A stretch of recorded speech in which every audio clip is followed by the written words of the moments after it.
cunt rag is like such a like. It's the best. It's the best What word. a fun diss. It's Cunt so rag. good. I mean, can you say something nastier to somebody to call him a cunt rag? I don't think so. And it's like when you try and think of that description, so it's like a rag that you use to wash your vagina with. Is that what that means? Like, it's just so funny.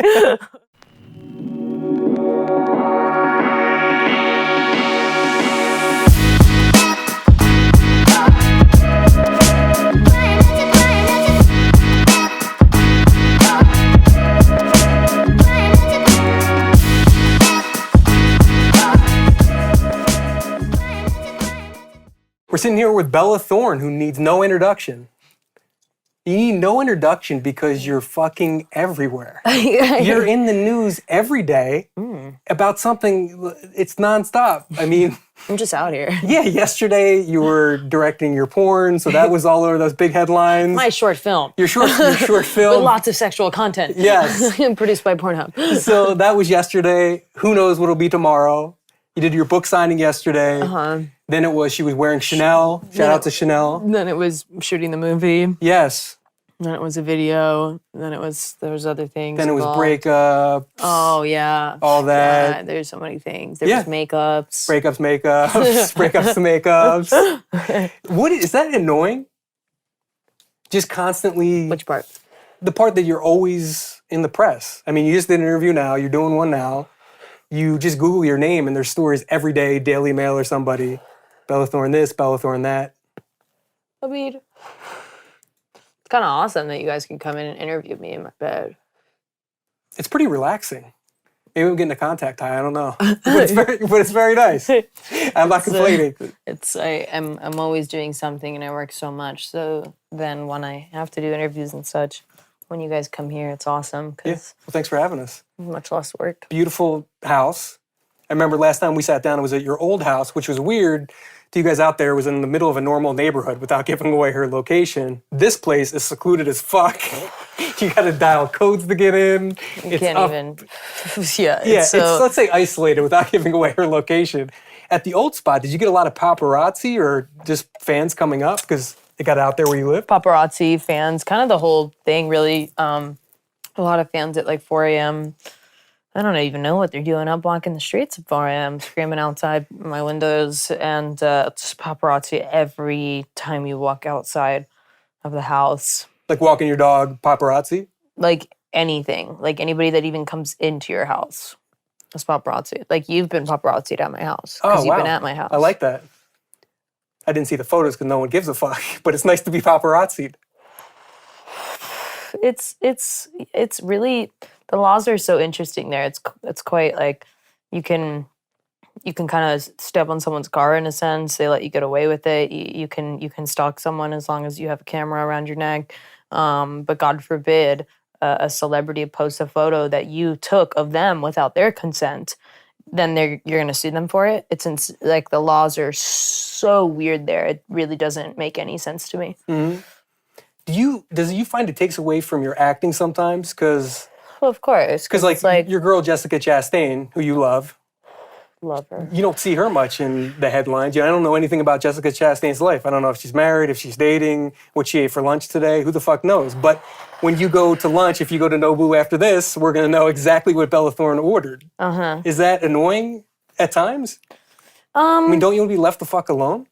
I mean, yeah, sometimes I want to be left alone. Sometimes it gets on my nerves when it's like really bad timing, or let's say I'm in a really bad mood that day, which can happen.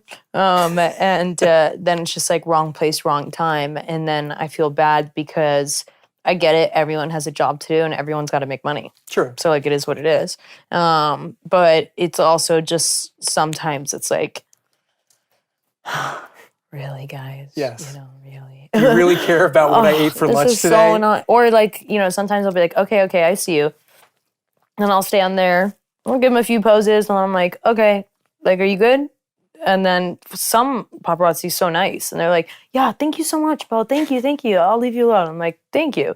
And then I can like get back to like normal. Mm-hmm. But then others, they literally won't stop. And then you're like, okay, now they're looking for a reaction. We were just driving and they're on top of the car and On top I was of the like, car? yeah, like coming on top. Like, As you were driving, they're like 55 no, miles like an hour. we're They're hanging pulling off. out of LA. Oh, okay. And they're like literally like on the car, like their cameras on the windshield glass, and it's so bright the person driving literally like can't see. And I'm like, no, don't drive, because they've never done this before. And I'm like, we just have to sit here. And then they're like, what? And I'm like, yeah, we just have to sit here for like a couple, and they can just let them keep flashing at us. Do you have to? And they're this looking is at me something like, you what? learn. And I'm like, if you drive, Yeah. you're gonna run them over. Like, so we just have, and they're waiting for that reaction for you to like get upset and like be like, yo, or look like you're in an argument with somebody in the car. So But it's on TMZ tonight. Yeah. Oh, TMZ, man, they love me over there. But it seems like you got a lot of good things going on. We got a new boyfriend. We do we have like a him? boyfriend. Yeah, we love him. Okay, you guys seem very cute off camera. I like that. You got a new book. You got your directorial debut in your art film. Now, what was I've got a show I'm writing that really should come out. I probably can't talk about it yet, but the release should be coming out soon. But I'm really excited. I created it, and I'm co-directing the pilot, and I love this show. It's all my heart in a little 97-page 2-hour pilot. Okay. Yeah, so there's also that. We wrap the new movie. I go and I start a new movie in 2 weeks. And then we have the music stuff. I'm just about to You still doing the Filthy Fangs thing? Yeah, I still on the record label. We're just about to get Jimmy, our artist's music, like his whole album kind of finished up. And then, because, we're creating like a new artist in the sense of building a complete image, a flow, a vibe, what people will think of him, what they'll see of him, and that always takes its own kind of time to find what he wants to be, who he wants to be publicly, the image he wants to create for himself. And then I'm just about to finally finish my music, which has been so long and such a fun, irritating process. And so finally, after the movie, this next one, my album will be like pretty much done. And so then I'll be releasing that and then going into pre-production. Nice. On the show. Shit, it never stops. No. What was the directing? Don't forget the acne line and the makeup line. What's the acne line? And the weed brand. You have your own weed brand? I do. No shit. My camera guy, he just perked up. He's a big I'm weed guy. Here. Yeah, right? You're out. I'm out here. Everybody's got a weed line now. I interviewed Elijah Daniel. I don't know if you know him. Oh, yeah, I love Elijah. He's great. But he said he's got the only gay weed line out there.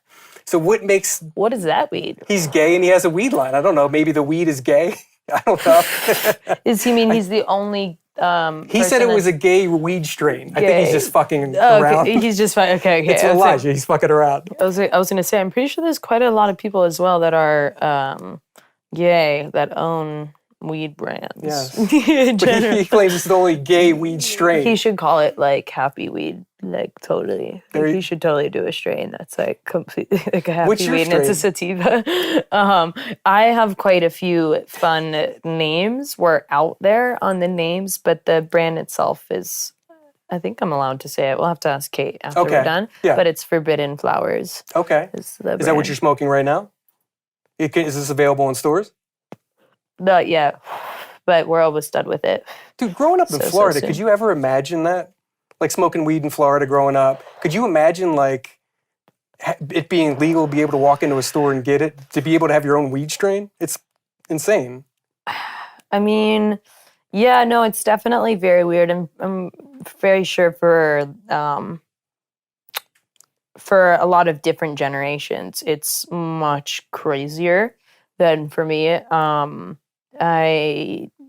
In the sense that I didn't grow up I grew up in Miami, but I moved to LA when I was 8. Oh, okay. 9. So you grew it's up like, out here. yeah, so it's like that. But also it's just crazy in general that like, you can go to places like a pharmacy in a sense and get a drug that many people have been killed over in prisons for years, still in prison for years, even though it's legal. Like there are so many things when you smoke weed and you're just like, and now we're just able to like smoke it like no big deal when all these people are still suffering from years of doing the same shit that we're doing now. But finally we like to say, oh, okay, it's cool. When it was always chill, guys, like calm down. Yeah, exactly.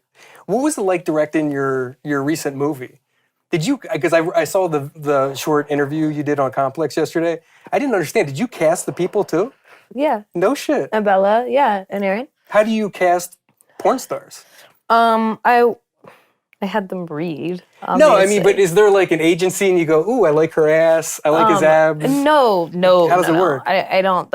I didn't want to because so the film originally when I was shopping it around and then it obviously has a physical sexual nature to it that is really a bit more on the violent side. I saw that. I saw a girl, somebody with a knife. I'm like, what the fuck did Bella do? What is this? It's a little bit on the psychological side of kind of playing a cat and mouse game that I really liked, and I think that speaks for a lot of our male versus female constantly when it doesn't really need to be like that, but there's always this level of dominance and submissive and how that plays such a big role in general in life. So I wanted to do something like that. So I brought it into a sense where you could really see it. So it's physical. But I had, I had both of them read. And Just like a normal movie. Well, it was originally when I wrote it too. There was a sex scene, but it wasn't like fully produced by Pornhub sex scene. You know, it was a sex scene. And so then when Pornhub wanted to do it, I was like, great, because I didn't want to just do a sex scene that felt kind of like we're copping out in a sense. Like, oh, well, we can't show this and we can't show that, so we're just gonna like do a little fun thing with the camera and be like, oh, you know, I didn't really, that's like not the style. I really love the movie Love. So that's like one of my references for when I shot it. So I like that style of just being really realistic. Like, you know, even when, for instance, when you're doing sex scenes, you're filming them in movies, and then they're like, oh, well, like, take off your bra. And you're like, okay, but also there's some times where you're having sex and your bra's on. And that's actually even more natural because it's more realistic. Sometimes you don't take off the bra. Sometimes you go like this or you know, and it's like, so there's a lot of things that I think kind of go around the ways of us, the way we think sex happens. So I kind of wanted to just really let them play in that sense. And on the sexual side, obviously, I gave them direction because the scene kind of starts here and ends up a few places. But mostly like hit your mark. Yeah, mostly it was really about getting this level of connection between the two. And then at the end, this complete equality and happiness between the both of them in this sexual moment where they're both connecting on such a level of, what am I trying to describe? Like, intimate level? Yeah, like, no, like where they're both, you know, because it is such a fighting for dominance and submissive. And they're equal at the end? Yeah, so it's when they're connecting in bed towards the end of their sexual... Their lovemaking. Their lovemaking. Yes. It's... You could say fucking. Fucking. It's okay. Yeah. I always felt awkward when I was on set too. I was like, so you're gonna like... And then like, you know, maybe like... You know what I'm saying? Like, it's like a, like, I'm like, oh God. What was it like watching live fucking? What was that like? It was so. Was it weird? It was so interesting. It was so interesting, really. Yeah. Yeah. Like you're at the zoo and watching animals go at it? Like that kind of experience? No, because it's also like, you're not, you know, as a director, you want your two people to like do what they have to do, but there's also a certain level of direction. And because there is such an awkwardness of a bunch of people around you watching you do this. And when I direct, I talk a lot while I direct. So I'm like, no, B-cam, kind of go down, find that. No, I don't like that. Actually, pull focus to that thing back there. And like, oh, Abella, head down. Okay, yeah, that looks good right there. Okay, A-cam up a little bit. And so I'm always talking, so it feels even more awkward in the sense that they're not like able to just go at it. Yeah. Well, I mean, with this direction, like, I can't really see your dick. I want to look at it from over here. It's actually so funny because I'm like really a person of like when I shoot, like I love body, I love skin, I love sex in general, I love sexy on anybody. And so for me, the way that I see sexy is like seeing everything but nothing as well, like leaving so much to the imagination, but yet letting it be so natural that you do see it. So actually for me, I'm like, No, too much penis. Up camera. We got it. We got enough. Maybe a little bit more of this, or like I just like really weird shots. Like I don't like not weird shots, but like if I'm gonna see like boobies, then I want to see like boobies in a Dutch angle. That's like kind What is a of Dutch angle? Dutch is like where you like go down a little bit and you like tilt the camera. It's just a certain kind of camera movement. Okay. That usually people use it when they're doing more, again, psychological thrillers, and the camera is supposed to feel this like disoriented, like what show uses it a lot? American Horror Story uses it a lot, like those kind of weird camera things that they go in and out. So I would always That's how you like your boobies. That's like I don't want to see like everything just straight up. Like I'd rather just like get bits and parts, because I feel like when you're making love, you don't see everything straight up. But you are getting bits and parts. Like you're seeing this and a little bit of that, and there is so much that you don't see in that sense too. So I wanted that to show on camera. Do you watch porn?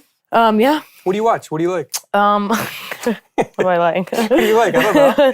Like, it depends on my mood. Okay. Yeah. It depends on my vibe, but usually, I mean, depending on, again, the mood, I like stuff more on the rougher side of things. Yeah. Okay. That's probably shows in the short, besides the knives and shit. Okay, I got you. Minus the knives, this is belly shit. But I like passion, but I also like to just look at porn and look at what other people are watching, even if it's not turning me on. Like, I'm interested to see how it's always people fascinating have when sex. You're on Pornhub and you see like what's trending. What people are watching now, you're like, oh, that's some weird shit that I guess people like. Or, oh yeah, other people watch this, what I like too. It's also like this level of connection, like, in a weird way, in the most simple way. If you like a photo that all your other friends like, right, and you see in the newsfeed it says that they all like this photo too, then you all have this level of connection that you both agree, whether you like the filter or the way the photo's taken or whatever. So when you're on Pornhub, it is interesting because nobody talks about sex. That's why I wanted to do the movie, because sex is such a weird thing. But like, how do we all get here, guys? Like, why is this such a big deal? And like, plus, everybody watches porn. Yeah, everyone in this room right now watches just, porn. Yeah, it's so weird to me. I'm like, what? I can't even understand this. So when you go on Pornhub and you do see what other people are watching and connecting to, there is this level of understanding where you kind of feel at home sexually, in a sense, because you never feel at home because no one ever talks about it. And God forbid you mention sex at the dinner table. Oh no, it's so scary and it's so uncomfortable when really that's a good amount of, time that we spend throughout the day where something of sexual content is on our mind in some sense, but we just block that part out like, nope. Well, I think it's like hundreds of times a day. At least the guy. No, literally, I think it's... I'm looking at your boyfriend off camera. I don't know if you have these thoughts too, but I read somewhere that like the average guy, and it's like subconscious, but it's like, 100 times a day or something, which seems insane. And we live so far away, so I think about her a lot. In many ways. That's the right answer. What, speaking of sex too, I interviewed Tana actually twice, and I asked her about this last time because I didn't really understand. I read your book, and I read it right here. We'll talk about your book. I read it twice, but you had the best quote about her in your poem, Tana. Your big behind stops traffic. And you have to let me read the whole poem. Do I have to go? I can't just take that out? You can't just take that part out. But it was great. The whole part is so cute and sweet. The whole poem was cute. But my point is, I'll look it up, is it was sweet. It seemed like it was a real thing. So a lot of people weren't sure if that was real, but when I read the poem, I go, no, there's like real feelings. That seemed like a real relationship. No, I love T. Of course I love her. And you guys made up, which is nice. We all saw on social media. She's got those eyes, man. She's got those eyes. Every time she comes at me with those eyes, man, I'm just putty. What do you think about the wedding? Is that for real? I'm not going to comment on the wedding. No? Okay. Did you go? Let me ask you this. I didn't go. Okay. I was filming. Tana, you beautiful baby. When will you ever learn? You give the world enough just from living here. You tasteful lady, when will you ever learn? Your mind is enough, but your big behind stops traffic, my dear. Crazy that is the best baby, line. will you stay with me, maybe? That is great. And we'll talk about the book too. I read it twice. You even saw my highlights in there, and I bookmarked it, so you know I read this. Shout out to your publicist for getting me a copy.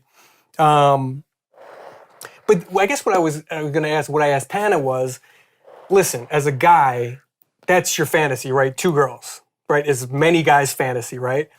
But the way I understood it was, no, it wasn't. It was you guys are both in relationships, and then you get together here, minus the guys.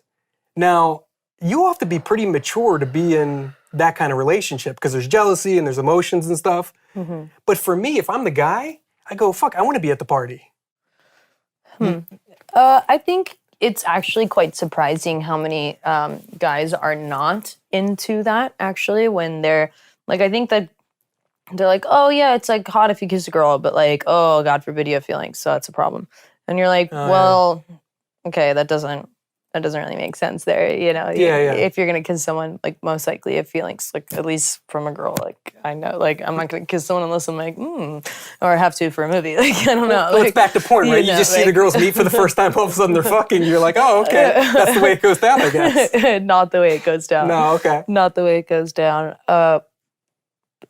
But Tana and I, like, you know, we had such a sweet level of understanding one another and the other person's needs. And, you know, we were never controlling over each other or, you know, if I saw her at a party kissing a girl, like, you know, it wouldn't make me upset. Like, you know, I think we have just kind of this level of really, you know, there's a lot of love there. And I think we both just want each other to be happy. So even when we're kind of making each other upset, which is really rare, we still kind of have to go out of our way to be like, okay, fuck it, because there's love there. Yeah, it seems you've got to be, and both of you, I love Tana too. I've interviewed her a couple times and got to know her a little bit. She's a sweetheart, and it seems like, and I interviewed you twice too, and I'm a fan, you know, that's why I wanted to do this again. But it seems like you guys have to be really, it seems like you're emotionally mature. For young women, you know, it seems like you have it together, or kind of have it figured out. I think to be in this industry, everybody thinks like, oh, these people are going crazy in this. Like, no, they have it together. You know, people think Tana's out there and blah, blah, blah. And you're like, no, that's her image, bro. Mm-hmm. She's putting that out there for you to say that. That's the point. Like, you know, so many people think like, oh, this was a big accident. No, like that was purposeful.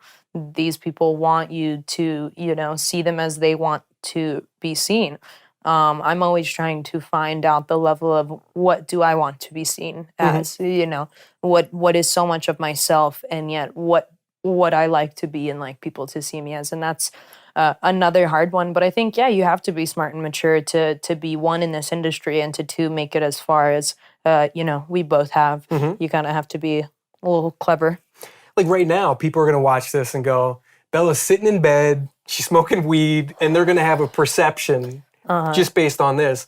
And you choose to, you know, what part put that out there. You choose to put it out there. I was like, let's sit on the bed. I think it's fucking badass. I'm very comfortable right now. Right? Before, so much better than a chair. I was so uptight. So you guys can see this. I said, hey, let's sit on the chairs. Bella goes, no, let's sit in the bed. I go, I don't know. Maybe I'll be slouching. Maybe it won't look good. But it's so much more comfortable, It's so much more comfortable. And you were feel right. better when talking. You feel like it's more of a conversation. This is a normal conversation. Yeah, like, yeah. It's, holy shit. Yeah, and it is an image thing, but it's also like, you know, would it look better if we were sitting in chairs? Yeah, probably to some people, a good amount of people. But then, do I really care about what those people? No, I want to target the audience that I'd want to be friends with. The little weirdos that are like little weirdos in their heart, where they're like, "Oh my god, that's dope." They're like sitting on a bed doing an interview. Like this bitch is so like herself. She don't give a fuck. Like I want to kind of attract those people. So that's why, like in the book too, where I'm like, yo, if this book isn't for you, bro, just seriously drop it in the fucking trash. Just like don't even read another page after this because you ain't gonna like it because I'm not for you. Yeah. And I think that a lot, and it is an image thing, but it's also a comfort thing, bro. This is comfy. Bro.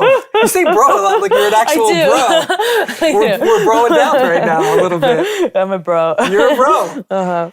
But how much of Bella Thorne is this what we're seeing right now? Because cameras are on. You all act different. Like I act a little different because cameras are on. I mean, how much Well, I have my legs crossed. That's a big difference. Usually I'm just like But other than that, my version of crossing my legs is just keeping them straight. yeah, they're not even crossed. What the fuck is this? But other than that, is this pretty much Bella? I mean, yeah, like, this is what I woke up in. Yeah. My face is the same. Yeah. I'm like this. It's her, right? It's her. Yeah, and then yesterday, again, you're in the fucking news every second. I go through Twitter, we're Twitter buddies. I go through Twitter, I see Bella in her fucking Chanel jacket or whatever the hell Chanel it was, and that was the big story. Like, what you wear is a story. It just seems so bizarre. Do you give any thought to that? Like, what you put on? The style I used to really not care, but, then I got to a point in my life where I met a stylist that I, like, really connected to, that, like, the reason that before I always rebelled against style was because it was like people were always trying to put on something on me that like was just never me, and I was just always like having to be like, what else do we have? And like then they're like, no, but this really is like what you should wear, and I'm like, but it's not like. And there was always so many times that for a while I wasn't even using a stylist because I was just like, fuck it, bro. And then I met my stylist Mikey, and he was so understanding of me as a person, and like sometimes I'm just like, like we'll have a press outfit plan, but if I wake up that day and I'm really depressed and it's hard for me to get out of bed, let alone go to an interview, I'm just gonna look at him and be like, nah, I'm sorry. I'm tell the designer, I'm literally sorry. I'm not wearing that. I'm wearing these fucking jeans and I'm wearing this fucking shirt because this is what I'm fucking wearing right now. Like, I'm not changing. I'm walking out of the house like this. And, sometimes it can get you in trouble, but it's also like, how much are you willing to get yourself in trouble to like be happy, be comfortable, like sitting on this bed right now instead of doing an interview for an hour where we're sitting on two chairs, like awkwardly trying to find a nice seating, not having a normal conversation. Position. Yeah, it's so weird. Well, that's what I think about interviews too. You see it a lot. You're like, normal people don't talk like that. Normal people don't say, so what do you think about this? And then shut the fuck up and then wait till they answer the whole question. Like before we shot, you were making fun of Howard interrupting. Like, I interrupt sometimes too because like that's normal, I think, when you're having a conversation with somebody. Like, you don't want to be annoying with it. I think that interruption's supernatural because when you converse, like one of the things that I notice a lot when it comes to writing and dialogue and when you're working with certain directors and, sound is like, oh, you can't talk over each other, but it's also like, okay, but that's the way you talk. You naturally cut each other off. You kind of go around the sentence. You go to a different idea. You come back to it. Like conversing is so fluid and has such a universal language to it that it's always kind of all over the place. Yeah, it's a dance, and you never know where that dance is going to go or when the song's going to end. So you just keep on going. Yeah. So it's kind of like, I don't know. I think that's a thing to me. One of the things I think is really important when I'm writing is to make sure that the flow of the conversation and people talking over one another and it just being really natural in that way. Let's talk writing, right? We're here to talk about a book, by the way. Life of a Wanna Be Mogul. Check it out. Mental disarray. We're going to talk about the mental disarray, and I kind of chose to talk about the book late because it's so dark. I want to start off with some light stuff before we got too heavy into some of the issues that are in the book. I want to ask you one more thing, too, before we get into writing, too. I know your boyfriend's here, but I listened to your Howard interview, and everybody check it out. I thought it was really good. You talked about the mod breakup, and he's referenced in here a lot, too. And I'm sorry, this is probably awkward to talk about. But is it true he broke up with you over a Coachella trip? That's the impression. I mean, that's the story. That's what I took out of that. It is true, yes. What the fuck? This is true. Like, listen, I'm married now, but I was, when I was dating and stuff, and when you're in those little, month, 2 month kind of relationships that, aren't really serious, you're figuring out. I broke up with girls over stupid shit, especially when I was younger, but never when I was in a long-term relationship where you have like shit invested to like leave over something so trivial. Even if you don't like the person anymore, like you still have respect, you still have good experiences you shared together. Yeah, and love is a funny, fickle thing where it really is the roller coaster and the cheesiest way. You fall in love, you fall out of love, you fall back in love, you start bickering so much once you think, oh my God, we have to break up, then the person does something that just brings you right back to that in love feeling, right back to that first moment in time where you decided, I want to be with this person. Then it goes up and down. It goes in a circle again. And, unfortunately, yeah, we broke up over something really, really silly. But, I always believe that things really happen for a reason. I'm not sure what that one was, but, we gave each other a lot of really great things and a lot of really great experiences and taught each other a lot. And, that's really what you're doing when you're dating. That's what you're taking away, experiences. And if you're not learning with your partner, then why are you dating them? So I'm still very grateful that we dated for 2 years. But yeah, it's pretty silly. Well, you're a long-term girl. Yes. I mean, do we like the new guy right here? I see you guys are so cute. Sweet baby. Very sweet. We see pictures of you guys on vacation, doing the whole deal. You didn't go wild after being, in a 2-year relationship. You go, hey, maybe I want to kind of get a little crazy and try some different people out and kind of see what's going on out there. But no, you go to you don't fuck around, I guess. I mean, I don't think Ben and I were also trying to be very serious, especially at the beginning. Obviously, we both live halfway across the world. So it kind of, if anything, was almost more of a oh, well, this could be very fun. And then I think that, somewhere down the line, then there was just real feelings there all of a sudden, and it kind of clicked. And so then we got much more serious. But yeah, I definitely am a long-term relationship girl. I don't like to date. I don't like to go out on dates. I don't like when people try to kiss me, and I'm not and then there's this, I just want to kiss somebody that I really want to kiss, and just eat dinner with someone that I know that I have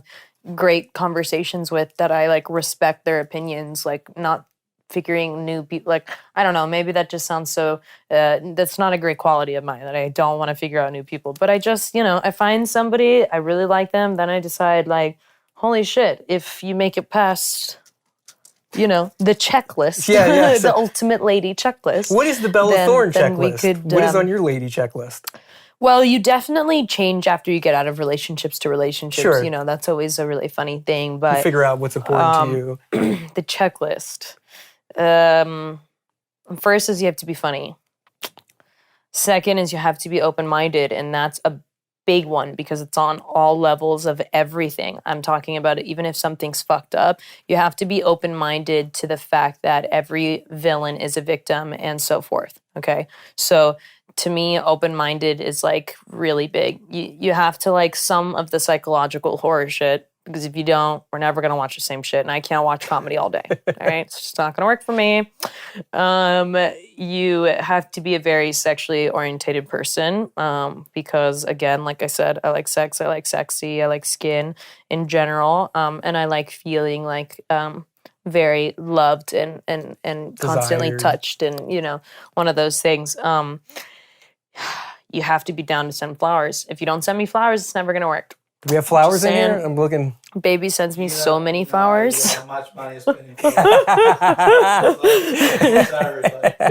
It sounds like you're hitting all the marks on the checklist. That's a good thing. I think most of them. And you have to have some baggage. You have to have some personal thing that that you carry around with you that either makes you feel insecure or that you can't get over mentally, or that's taken you a while.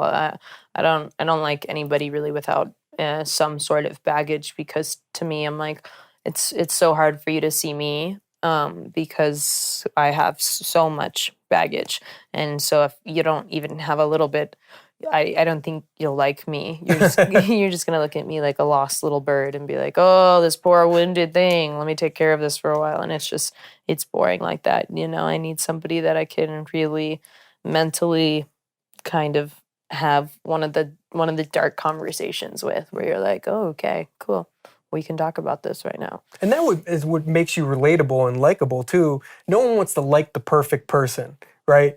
It gets annoying, all these Instagram girls who, look super hot, and just, the thing now is in Instagram stories, the girls will just look at the camera and not even talk. We'll kind of just turn the head a little bit. I think it's more, on some exotic beach far, far away. And the men do that too. No, that is true. Sorry, maybe I was sexist. The guys do that too. You're 100% right, which is even weirder, right? We both do it. We both do it, right? We both do it. But I think it's more relatable to go, I want to see Bella with some, hey, talking about acne and, I had this fucked up relationship. This happened to me. I think people like that more. Because everyone's afraid to talk about it. But when it comes to Instagram and certain appearances, if I'm looking on the camera and I look good, oh yeah, I'm gonna not even talk. I'm gonna give you look at this bitch right here, bro. Appreciate this face. Do you see this shit? I'm gonna give you a fucking 360 over here. God damn, look at the back of my head is nice. Bitch don't got extension, bitch natural. I'm gonna give it to you. And so I think that when somebody's doing something where they're posting hot on Instagram or they look overly beautiful in every post, if you're not editing your shit and you're not telling people that you have to look like this and blah blah blah, then amazing. Obviously, if you're doing it the other way, not great, because I'm kind of that person. I've been known to go after a few small things on Instagram where I'm like, yo, no, change this caption, bro. I don't like it. It's not right. Okay, this caption's not cool. I got to do my homework. I didn't know who you went after. Random small things. One was a photo with makeup saying I'm not wearing makeup, and I was like, it's really clear that you're wearing makeup, and this just makes every girl think that this is how beautiful you have to look without makeup, and that's unrealistic. I feel bad looking at this photo. You're making me feel bad, and I look in the mirror every day and I say, you are beautiful. Look at your face. Look at your nose. Your eyes are nice. You do have a great nose. Beautiful. Look at your profile. Your whole face is fucking awesome, Bella. Because every time you look in the mirror, you go, "Oh no, look at this is breaking out." Or, "Oh, my eyes look so puffy today." That girl on Instagram didn't have makeup, and look how hot she looks. Yeah, exactly. And so it's really there's certain things like that, or there was another thing where it was a body image thing where somebody was talking about body, and I was like, "Oof, this caption's a little," because you have to be careful when you have a platform what you are putting out. When Howard asked me how much do you smoke, and I'm like, I don't want anybody to think it's cool to smoke a bunch. Well, hold on. I don't want to say that I smoke a lot but I don't want to lie because I do smoke. Yeah. So it's a hard one for me because I'm not gonna lie. But I also don't want to tell kids that or people in general that it's okay to smoke. Yeah, smoke a bunch, smoke a lot. No, I don't want to put that out there. So it's always kind of a hard. Weed. What do you mean? It's out there. Yeah, because I smoke weed, but it's when you talk about ratios or things gotcha. You just I'm not saying people shouldn't smoke. I own a weed brand. I love weed. Weed has amazing benefits. I'm a super anxious person. I love marijuana. You can hang with Snoop Dogg. But telling it's like posting a photo with a cigarette, and so you have to be oh, don't smoke. But you're still going to post a photo with the cigarette. Yeah, but you have to say don't smoke. Sure. Because you can't say smoke because you don't want kids to smoke. Yeah. It's that's a hard line. Yeah. It's tough. It's not easy having 20 million followers. You got to think I about... hit 21 today. 20? Oh, sorry to shortchange. I didn't want to shortchange you. 21. And it's the age I am. Nice. 21. You're only 21. Yeah. It's crazy. Because you've been in the public eye so long, you just seem older. What kind of papers do you use? Mod Sun papers. Does Mod make good papers? Yeah. Oh, nice. Yeah, he totally does. I love these papers. Nice. Very cool. Well, we're here. We want to talk about the book too. So just roll one. Why not? We're definitely gonna roll one. We're gonna be talking about this for a minute. Oh shit. No, that's my phone. Are you just breaking my bed? I think so, maybe. Oh, you know what? I'm looking at notes now. This is old, but I loved how you handled Whoopi. And I loved how because you got hacked, nude photos were out there, and people were going to, in case you don't remember, they were going to release them, and Bella said, fuck it, I'm going to release them too, so you're not going to have... And you saw just recently another actress did the same thing. Who? So the tribe is starting. I'm blanking on it, but we'll I insert posted it here. it. Yeah. And it's awesome, and it literally is so cool because the tribe is starting. Yes. Oh my God, so cool. Take your power back. Literally, no fucking fair, bro. No fair that anybody really should have this power over you. I might do this show about revenge porn because it is such a big thing and the suicide rates are so high. That's and the so whole fucked thing up. is so fucked up. And it's so unfortunate because you let yourself be vulnerable with someone to show them this. And when it comes to actual, I'm speaking about revenge porn, not my situation with a hacker. Sure. But it is so, just the mental thing is so fucked up to trust someone and then them literally put it out or spread it around school, or like, it's besides the physical act of feeling like you are being violated with eyes all the time because they know what it looks like, they're bickering about you, they're talking about it, blah blah blah. Everybody's seen your vagina. It's That's weird. It's a mental thing as well. It's serious mental abuse in the sense that you as a person say, okay, I'm going to trust this person enough to give this away to them. And then they just take that and they literally just crush it. And that is, I think, one of the hardest parts kind of to really get over it, is that mental abuse right there is so mean. How do you get hacked anyway? For us normal people, because it's up in the cloud, or like, how does it even work? No, I don't even. No one's trying to hack my I don't fuck with the pictures. cloud. I don't use the cloud. So how do they hack you? How does it even work? They hack me. I don't even want to say it because I don't even want anybody to try to hack me again. Bro. I got you. Yeah. Everybody stay away from me, bro. I ain't got any more nudes. Get off my back. Oh my God. Yeah, I guess you don't want to give instructions on how to hack. Here's how to hack Bella Thorne. Let's talk about the book, right? So this wasn't the original version, right? Didn't you lose your book? Yes, my 2 books that I wrote on. What is wrong with you? It's so bad. I don't know what's wrong with me. I don't know. I didn't copy it. Where'd you leave them? On a Delta flight. You fly commercial? Yeah. Oh, okay. I don't know. Yeah. I fly commercial. Of course I do. What do you mean? You see all these YouTube kids flying their PJs everywhere.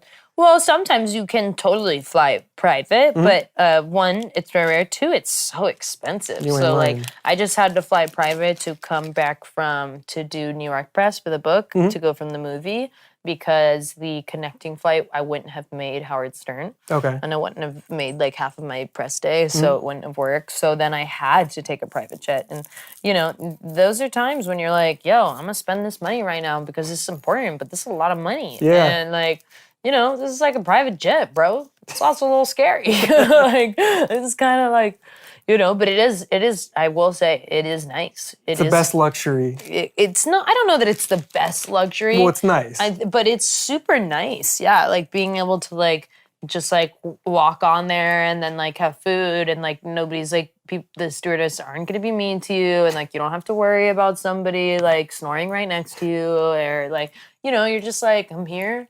And I can like chill in the seat, and it's awesome. And you can like I laid on the floor.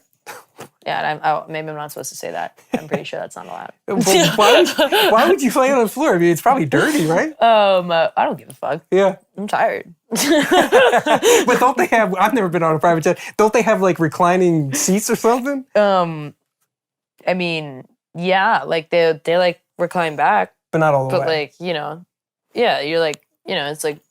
Yeah, you want to get comfy. Yeah, All right. I'm trying to lay out here. Hold on, I have to do one thing Go ahead, do your really deal. quick. Hopefully I'm not interrupting as much as Howard did. Oh my God! And hopefully I'm not hounding you on the same question over and over and over again. But How much weed do you smoke? How much? Tell me. I want to know. Oh my God, I love him. He's He is so the awesome. best. He really has such a nice energy about him. Does he? Yeah, like you haven't met him yet. I met him once. Okay. I've been a fan since I was, and I saw your tweet about your dad. I think it's I had the same experience. So crazy. Yeah, when I was like maybe 10 or 11, like my dad used to listen all the time. And then it was kind of one of those things like I was in the car just with him and he would put Howard on. It was kind of like, don't tell your mom, okay? Don't tell your mom I'm letting you listen, right? Amazing. So it was kind of like a secret, kind of cool thing. But when you went to Howard, I saw you tweet, and we'll insert tweet here. Didn't you say something about your dad? And Yeah, my dad loved Howard Stern, and obviously my dad is a big part of my book. And like he would just get so excited when we would like book a really small job. Like he would just be like the proudest father of what I remember. His face was so happy, and he'd go to work and tell all his friends about how exciting it was that his like children got these like jobs and they were going to be like stars one day. And And you are. And now I'm on Howard Stern, his favorite fucking guy. And it was just like talking about something that literally is about him. And it's just so just crazy, surreal and weird and just crazy. Yeah, I'm sure he was smiling somewhere as you're sitting on the couch. Yeah, what was actually crazy is when I did Carnegie Hall, that was a big one that Daddy would have been so proud of. And What do you mean did Carnegie Hall? What was that? I performed at Carnegie Hall. I read at Carnegie Hall. Oh, no shit? Yeah. Wow. Yeah, pages from the book. Oh, cool. Before the book got released, and it sold out. It was awesome. It was so cool, and it was such a just crazy honor. I kept touching all the walls to like try and siphon just the amazing, talented people that had been on that stage. Yeah, like the strength that took them to get up. Because reading makes me obviously really nervous because of my dyslexia, and I've got a reading in front of people scary thing. But anyways, the point of the story is that at night I'm having the worst night, and I'm crying all night, and it's just so sad. And then I go to order Postmates, and then fucking Postmates, you never look at where the delivery address is, Sure. Like never. They just fucking deliver it, and you're just like, that's it. Like, cool. It gets delivered. Here's that's my it. Chinese food. Cool. Yeah. And it just comes up, and for some reason I look at it, and I'm staring at it, and before my eyes can tell what I'm looking at, I see that it says his name, Delancey Street. And it's just so fucking weird because, like, Delancey's just, like, not the most common thing you ever heard. Your dad's name was Delancey? Yeah, and wow. it's just, like, I'm just looking at it on Delancey Street on Carnegie Hall night, like, as I'm crying, feeling so alone in bed, and I'm just like, this is so sad. And then I see that, and I'm like, wow, like, either the world was like, hey, you need this right now, so let me, like, give you a little shoulder up because That's cool. You're pretty sad. Or he was really just being like, yo, B, I'm here. Yeah. That was awesome. I know. I saw you on Howard. That shit was crazy. You're blowing my mind. My little girl. Yeah. Well, let's talk about the book, right? You're going to yell at me, but these were my favorite, like, quotes in the book. And of course, they're out of context. Here, you can read them. Well, read them so amazing, they know. Amazing. Okay. Here, read these four and then tell me, like, what they're about or where they come from. Life's a big dump. Just flush it. Don't forget to use toilet paper because it could make your ass sore. Which is, I mean, I don't feel like I have to describe that one. Like, life's a big dump. Sometimes you need to just fucking be like, all right, I need to, like, flush this all down the toilet and start again. But then you need to be careful because you need to use toilet paper because it could make your ass sore. So you could end up getting fucked up from trying to start again. So you have to be careful. So it really is like just a really gross metaphor for something that's awesome. Mm-hmm. Yeah. Cool. Fuck, I got nothing to say. I'm gonna get fucked up like it's my last day. No time to play. Let's get litty today. It sounds like a good hip-hop lyric or something. I love that so much. And the rest of it that it obviously goes in, it's a longer poem. It was written in the vein of all the pain that is obvious that we are suffering with pills, and it seems to be that every person you know or loved has had a problem or is having a problem or just died from that problem. And so this is literally it. Fuck it. I got nothing to say. I'm gonna get fucked up like it's my last day. No time to play. Let's get litty today. Because that is the mentality I'm assuming it takes to really get in that mindset of, like, you do drugs to escape, you take it too far, and then, and then sometimes you end up dead. That is way darker than what I you're took thinking. that. Yeah, I was thinking Bella on a beach, Corona, joint in hand, hey, let's have fun today, let's get lit. Mm-hmm. Yeah, that's a total, I didn't expect that. Mm-hmm. Kind of bummed me out a little bit. Yeah, sorry. Have you seen my happiness? Oh, is it right there under your shoe? You cunt rag. One of my favorites. Cunt rag is like such a, like, it's the best what word. What a fun diss. It's cunt so rag. good. I mean, can you say something nastier to somebody to call him a cunt rag?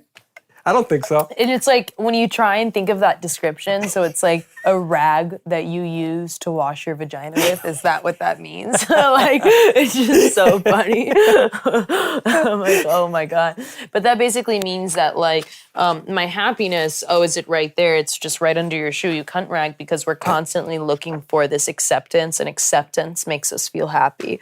And so it's basically like my happiness is right there. But since you're shitting on me and you won't accept me, it's under your shoe, you cunt rag. You're stepping on my happiness. Please step off my happiness for a second and give me some motherfucking love. Goddamn. I can hear you say cunt rag like all day. It's so good. So We'll isolate funny. that, I'm sure. We'll put it on Twitter. I've the got last the one? blonde with the clean sheets and the oven on preheat. Kind of a hip-hoppy lyric, too. I like that. Thank you. So what's that about? Look at these sheets, blow. Like they ain't clean. Like they're fucking are not- dirty. they are not There's clean. dog hair. There's glitter. Yeah. Why is there so much glitter always? Did you have strippers in here or something? What's with the glitter? Ah, gotcha. Okay, all right. I'm slow. And the oven is not on preheat. And if it is, I didn't set it there. I didn't do that because I don't know really very much about. I am a good cook though, but the oven thing, I haven't really figured out how to use an oven yet. Got it. Now, you were a good writer. I really like this. I read the book twice, despite not really having much of an education, right? Because you were on sets and stuff. You didn't go to traditional I didn't go to school. How'd you learn how to write? I mean, were you a big reader? Most writers read a lot. I love reading, but I'm dyslexic, so I couldn't read for a really long time. And I learned how to read from reading scripts. So really, the first things that I ever learned when it comes to reading was all like dark shit. Makes sense that I like dark shit. My background's dark, and my mind usually goes to a dark place before it goes to a happy one, and that's kind of makes me feel more comfortable, because if I know the worst thing, then anything better than that is awesome. Yeah, for sure. You know? And that's how I like to think of things. So with reading and writing, it's kind of the same thing. You know, I don't think you have to be taught to write. That's actually what the book series is about, the second two, kind of explain how you go from nothing and you can do something with nothing. Like every time, everyone said I was never going to be able to be an actress because I couldn't fucking read. And obviously you got to fucking read to be able to act. And look at me. Here I am. Like, you know, everybody said, well, you can't, you don't dance. You had 2 left feet. Good luck on that dance show. Look at me. I'm a dancer. Like, you know, I couldn't sing. I was tone deaf. Look at me. I own a label. I can fucking sing. I can actually sing comfortably in front of people and feel good about my voice, which takes you a good amount of time. Yeah. You know, I'm kind of the that's like my motto, how I live my life. Like, oh, you won't be able to write because you can't write a book. You're dyslexic as fuck, and like all your shit is wrong. Okay, so watch me release a book that's completely miswritten. New York Times bestseller. out here. Why were the deep poems real small? Was that like kind of the dark ones? Like the type was actually really small. Was there a reason? Well, when I wrote it all on the typewriter, I obviously did them all kind of like different sizes in the sense, but then some of them I had them, or maybe some of them is a fuck up. Are you talking about like the death is the crane and ones like that? Yeah, yep. Yeah, I mean, I wrote it, like it looked pretty small in the way I did it anyway, but I think that on the page, like, because the page is smaller, like I did it on a big page and it already looks small there, but now that the page is small, I don't know why it looks so small on there. Oh, okay. I wasn't sure if it was something conscious or not. Now, a lot of poems about your mom, so I'm glad we got the cunt rag and we had some laughs out of the way, because it's going to get a little deep now, Bella. A lot about your mom. It seems like a complicated relationship. So in the poem Love, you said you love her, but it's hard to let go of the dark past. When people speak to you like it's the same shit, lying to you, they broke you, they fucked you into a state of oblivion, of self-doubt. Love is not about my mom. It's not? Is that where that comes from? Love? Yeah, that's... What do you mean by that? I thought... Love and hate is actually written about the same person, and they're both from text. Oh. Wait, that's from a text? Mm-hmm. That's how I write my text. And Drag Me Up for Air, which isn't in the book, what's going in, isn't a text. Bro, when I write text, you're just like, this bitch is crazy. The way Who she the fuck writes. writes that shit in text?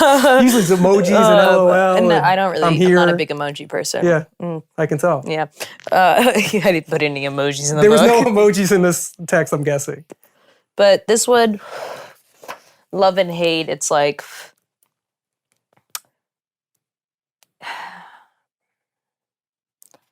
this one is about how you want to love someone so bad, but in the past, people have lied to you. They broke you. They fucked you into an oblivion of self-doubt.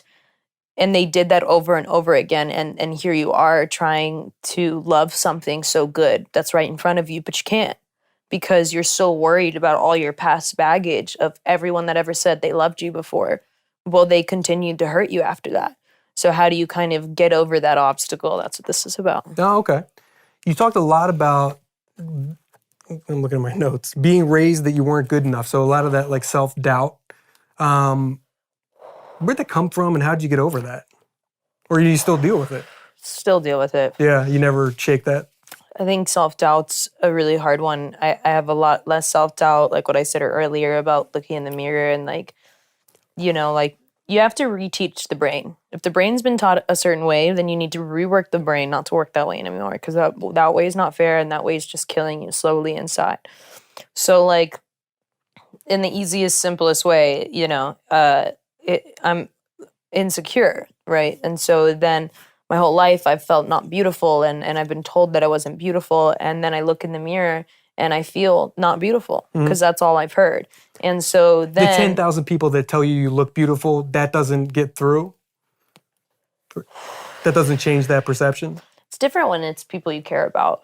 You really care about their opinions. Obviously, I care about the general public opinion of me, and that drives me nuts. But yeah, it's kind of like, if there's a bunch of good reviews on your movie, and then you're like, oh, these are all great, but then you see one bad one, and you're like, fucker, oh my God, I keep thinking about that one bad one. Yep. But at least these people said nice things. But this fucker you right focus here, on that, I can't you forget believe the nice this. ones, yeah. Yeah.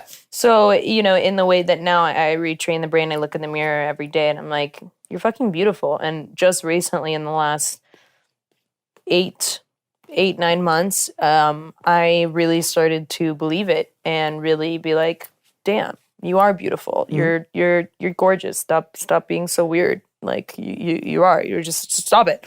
And so it takes a while, but that's what you have to do. You have to reteach the brain because what else are you going to do? You're going to live your whole life unhappy like that and insecure? No, that's not fair. Who's that fair to? That's not fair to anybody around you, and you're definitely not yourself. No. You talked about depression too, and that's probably my favorite one in the book. And you talked about it always being there. Is that something you've dealt with? Because I could relate to that a lot.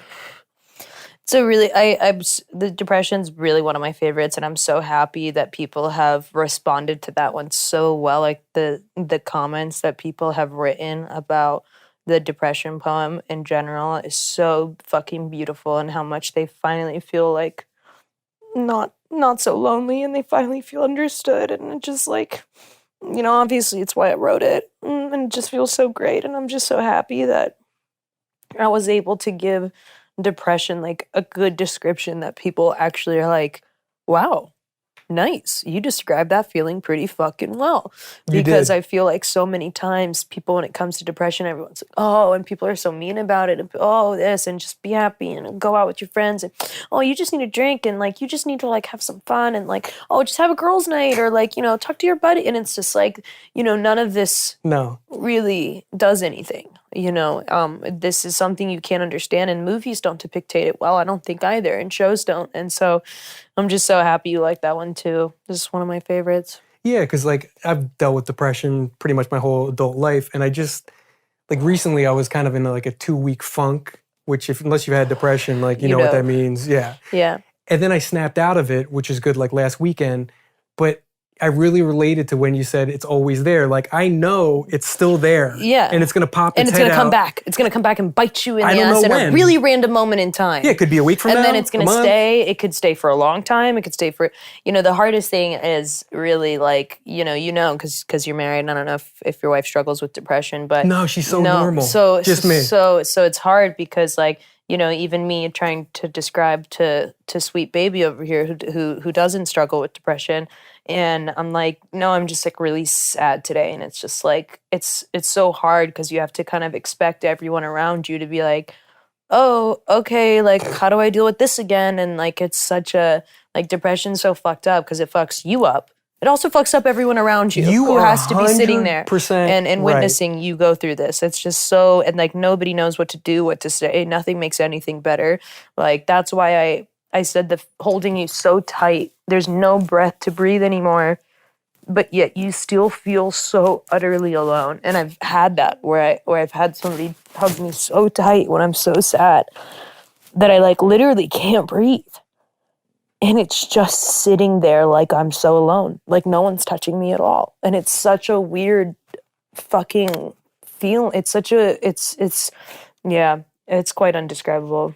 You're right, though. You hit the nail on the head about Having other people have to other people, yeah, because like my deal wife, with who's you normal, doing this. so she's always like in a good mood and stuff, and then all of a sudden I wake up sad for no particular reason. I just woke up sad, you know. And then you make the whole wanna family cry, sad. Then I bum everybody else out. And then you feel even more bad about it. Yeah, and I have kids, and then Yeah. why is Dad mad? Is he mad at me? You know, it's like a whole thing. So you're right. It's almost like drug addiction. It affects the whole family. You know, it just doesn't affect you, which is a shame. It's like a lot of things It's that a lot. affect a lot. Like there's a lot of diseases that affect you so much that affect everyone around you. You know, it's bad enough that you have to deal with this, and then you have to watch other people watch you like slowly like be so upset. Like it's just the whole thing's just so fucked up. And depression is, you know, I really and pretty much so many of the people I meet nowadays are depressed. Where I feel like it used to be like not everyone was depressed. It was kind of like oh, those like two people that you like know to like, oh, they're like depressed and like, or like this person. But now it's like I think almost people are more every other comfortable friend to that I talk meet. about it too. You know, where 20 years ago you wouldn't talk about it. As a guy, especially, you would never talk about that. Maybe you mask it in other I things. think there's also a lot more depressed people nowadays because it's like, look at all the things that are happening. Depression is real, man. It's fucking fucked up right now. The world is fucking fucked up. And now we're just putting a camera on the fact that the world is so fucked up. So now we can all see it and it's blasted in front of our face so that we can't get away from it. And that's an overwhelming feeling of depression. It's like a lot of people I feel like are much more depressed. Like even if they're not saying it, you can see they're depressed. You can look at their face, look at their empty, swollen, sad eyes, and you're like, oh, it's like a little hollow person in there. Depression's real. I know right now. people that are close to me that are going through like serious anxiety now about, you know, the shootings. You know, all the fucking shootings that are going on, and they're like, you know, in a public place or at the mall or something, and they're kind of get real squirrely, you know, and they're kind of getting through that. But you're right. It seems like people are more anxious, definitely, than they used to be. It's weird. We were outside of the fan signing yesterday.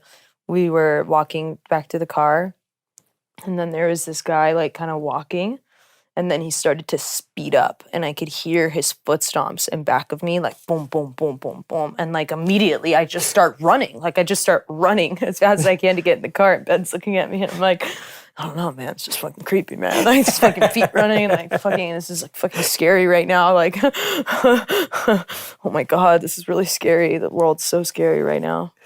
I'm being told we got 5 minutes, right? So what do I want to talk about? Acceptance, that poem. You talked about needing validation from people you don't even know. I think that's so relatable, but is that something all entertainers have? You know, I heard somebody describe it great, that it's that hole in your soul that you just need filled Constantly. constantly. Is that something that you think that other entertainers like you have? It's part of the game? I think that if you actually had self-admiration, really had it, that you wouldn't need it. But we don't have it, so we need it. But I think that if you're actually comfortable enough with something that you like, obviously if you do something, you want other people to like it, of course. But there's a level of other people not liking it, not bothering you that they don't like it. It's because we have no real self-admiration. So we're constantly looking for it and needing it to literally fill our souls, just like, yeah. And the minute we don't get it, the whole thing just blows up because we don't actually have it in there. So yeah, I think it's definitely a lot of us, yeah. And in social media too, like kids get it now where it's like it releases serotonin. When you post and you get a bunch of likes, great. You know, I filled the hole for a second, but then the next time you post and it doesn't get what you thought it would, fuck. They're, yeah. Yeah. No, totally. When I see my like average go down, I'm like, fuck. It's all perspective, because if you took the average person watching this, if they posted something and gave you, you got the engagement that you got, it would the serotonin would be firing on all cylinders. You would probably get overloaded. My last movie is a lot about that. It deals a lot with social media and how it can really corrupt the mind so much to having like nothing and then something, and then all of a sudden it just like really fucking up the mind and really driving you to a place of not making the best choices. No. Yeah. I just did a movie about that. The last one, I want to talk about the movie and stuff, but I'm getting the high sign. The last one I would talk about is when you talk about molestation, and we talked about that last time we sat down. I don't want to get into it too much, but there was a lot of kind of self-blame. Like you felt ashamed for having almost Stockholm syndrome to cope. Then you blame yourself for letting it happen to you. Like, hey, I didn't fight back and kick him in the teeth. And in 2 paragraphs, I was surprised though. In 2 paragraphs, you did a great job of Well, the summing whole up. first page is missing. That's why it says 2 out of 2, and there's only 1. Oh. Yeah. So that's what I've been reading at all the book signings. I've been reading all the missing poems. Oh, no shit. Yeah. But I thought even in those 2 paragraphs, you summed up so many of the emotions that So go imagine into what I that. summed up in the first page. Fuck. Go to her book signing so you can hear the whole thing. No, the third print, where it's going to happen in the third print. And I'm doing the whole book different too. I'm making it black with like red inverted trees, and I'm using some fan art, and it's going to be really cool. Where'd the cover come from? What's that about? What do you mean? Like, is this your It's drawing? awesome. Is this, No, it is awesome. It's mine's. Yeah. I said I wanted some like Tim Burton-y vibes. I love his trees. It's like he's a huge reference in my life. Like so many of his movies have worked its way into so many different things I do. You can tell a lot by the art because I really wanted to feel very Tim Burton vibes from the look of the book. Yeah, it makes sense now that you mention it. Mm-hmm. Oh, one thing too, I loved your playlist of songs, but you got one wrong. Tainted Love is not by The Cure. What? No, but I love the Cure version. Oh, is that what it was? I'm looking at this. I'm like, how did the editor not catch this? Well, we also spelled Marilyn Manson's name wrong. Oh, did you really? So there's some not editing things that were done in my book. That was the great endorsements or whatever in the back. Was that with the Marilyn Manson? Quotes. Yeah, the quotes are fucking the greatest. Amazing, right? What's your favorite quote? Well, it depends because obviously there is some really, really funny quotes that like they're just awesome. But my favorites is definitely Jason Reitman's, Jessica Chastain's, and Melissa Leo's are my 3 favorites. This is Jason's. Bella Thorne writes poetry as a kidnapper might leave a ransom note. It's a threat, and I don't think she's fucking around. And I'm just like, man, that is a really good description of my writing. Like, I'm like, bro, I'm here. Take me. Oh, that's a fucking threat, bro. I'm gonna fuck shit up. And then Jessica's. I haven't read Bella's book, but if it's anything like her, you're in for a treat. She's honest like so few are these days. She's a rule breaker, doesn't stay in her lane, pushes herself beyond what you'd expect. She misbehaves, doesn't follow the rules. I love her for all of that. All women could benefit from behaving a little less. It's an exciting prospect, right? And I just think is just dope because that's like not really even about me. It's just about in general, like, you know, what we should do. We should behave. We should misbehave a little more, you know, because good for you. We're staying too into the box. And then Melissa's, Bella is like an open Pandora's box, endlessly overflowing with golden delight and darkest seriousness. Your life could be altered if she catches your eye. Which I think is so cool because actually pretty much all of my friends have done something in their life that they totally changed because of something I said once that they were like, bro, you said that. And it just, I completely just changed this whole shit up. And your life could be altered if she catches your eye. Like, that's just so cool to be able to say something and leave an imprint on someone, like to say something, give someone advice, and then they take it and they're like, wow, my whole life changed after that. It's insane. Like, that's so beautiful because we should all have deeper conversations once in a while. We should all give each other more advice more often. Well, you've said it all. We just had a deep conversation. So I think we're, working on it. Yeah. We're an inspiration for other people out there. Congratulations, us. Well, thank you so much for sitting down. It was a pleasure. It's great seeing you again. Guys, make sure you subscribe. We do these every week. Check out the podcast too. I don't even know who we have coming up. Oh, the Kaplan twins we have coming up. They're twins that do paintings with their ass. That's awesome. It is pretty awesome. We should That's get you. so cool. It's pretty cool. I Yeah. want one. Yeah, so they do they'll paint Justin Bieber or they'll do a custom one. So give me a Bella Thorne one and it's called Sit on My Face. So they'll do Bella Thorne's picture and then they'll sit on it so their ass is on your face. That is so awesome. So we're going to paint. Oh my God. Yeah, so it's fun. Please ask them for one for me. I will. Of course they will. Why yeah. not? That's amazing. Yeah. So check it out. Anyway, subscribe so you can see all this kind of cool shit. So thanks, guys.